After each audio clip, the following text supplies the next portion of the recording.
I'd like to talk about climate change. So would I. Okay. The forest fires in the West are raging now. They have burned millions of acres. They have displaced hundreds of thousands of people.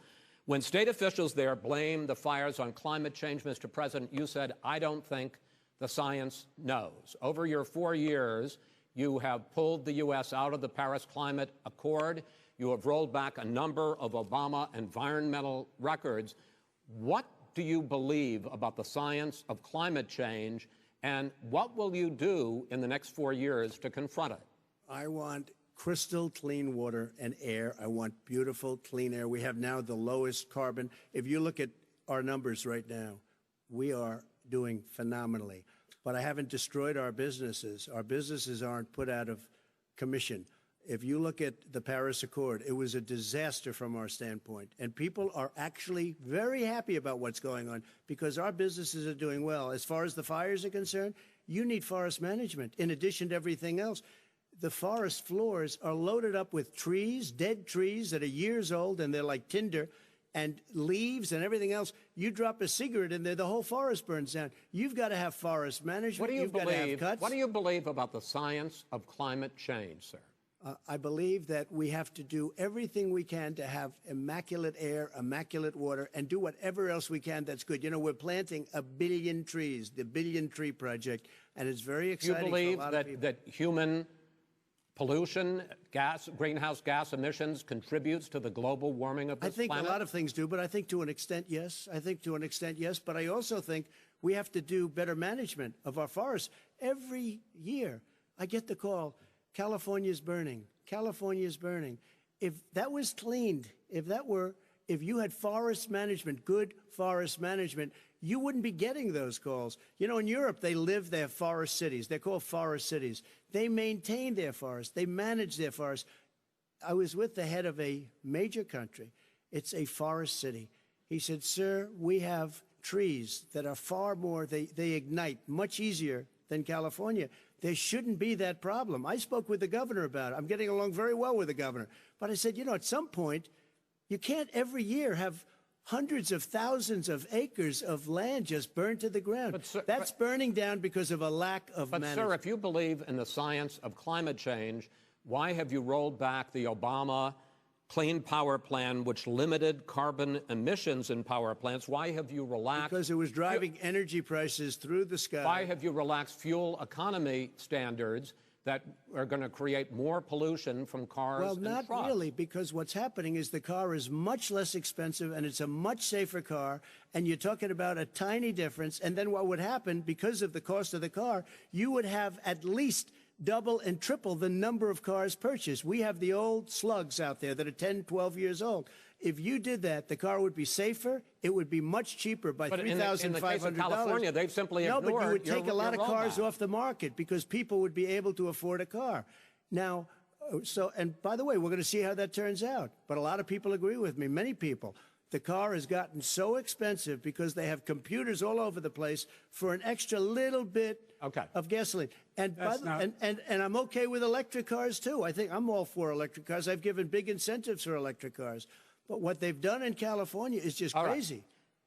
Vice President Biden, I'd like you to respond to the president's climate change record, but I also want to ask you about a concern. You proposed $2 trillion in green jobs. You talk about new limits, not abolishing, but new limits on fracking, ending the use of fossil fuels to generate electricity by 2035, and zero net emission of greenhouse gases by 2050.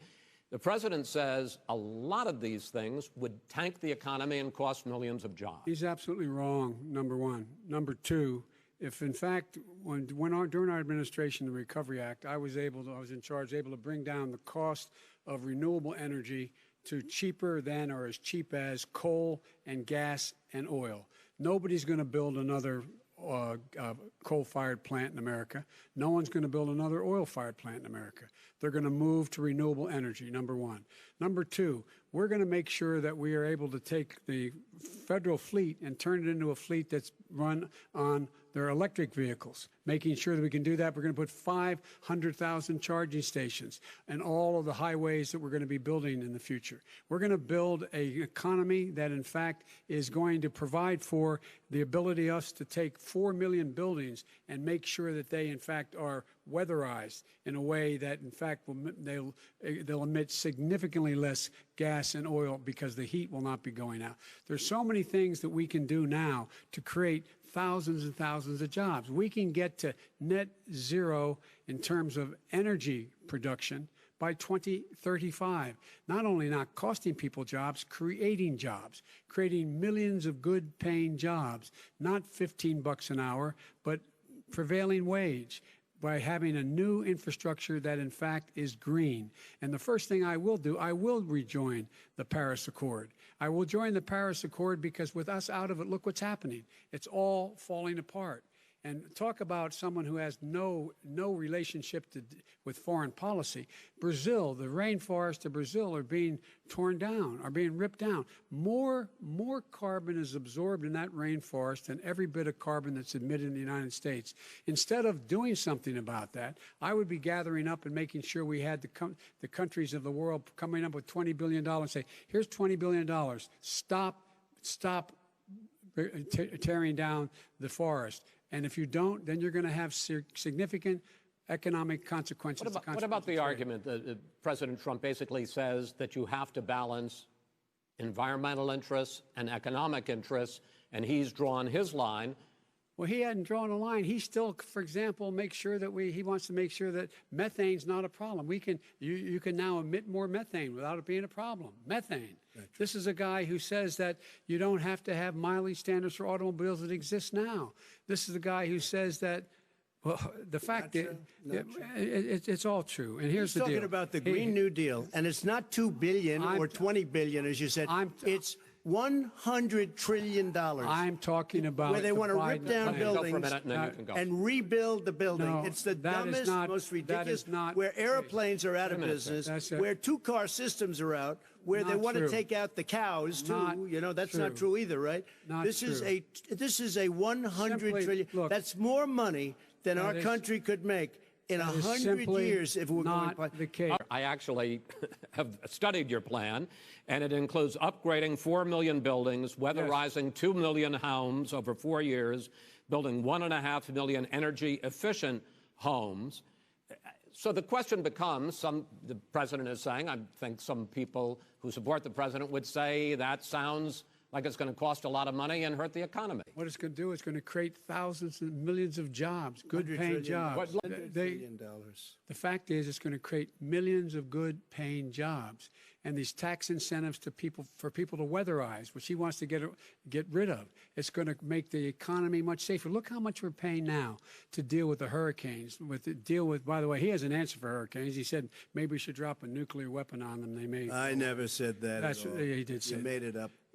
And here's the deal. You make up a we are going to be in a position where we can create hard, good jobs by making sure the environment is clean and we all are in better shape. We spend billions of dollars on floods, hurricanes, rising seas. We're in real trouble. Look what's happened just in the Midwest with these storms that come through and wipe out entire sections and counties in Iowa. They didn't happen before. They're because of global warming. We make up 15% of the world's problem. But the rest of the world, we've got to get them to come along. That's why we have to get back into the Paris Accord. All right, gentlemen. Wait a minute, Chris. So why didn't he do it for 47 years? You were vice president. Why didn't you get the world? China sends up real dirt into the air. Russia does. India does. They all do. We're supposed to be good. And by the way, he made a couple of statements. The Green New Deal is $100 trillion. That Green New Deal will pay for itself as we move forward. We're not going to build plants that, in fact, are great polluting plants. So do you support the Green New Deal?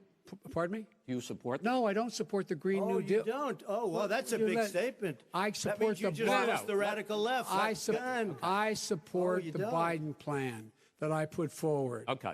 the Biden plan, which is different than what he calls the radical Green New Deal. All right.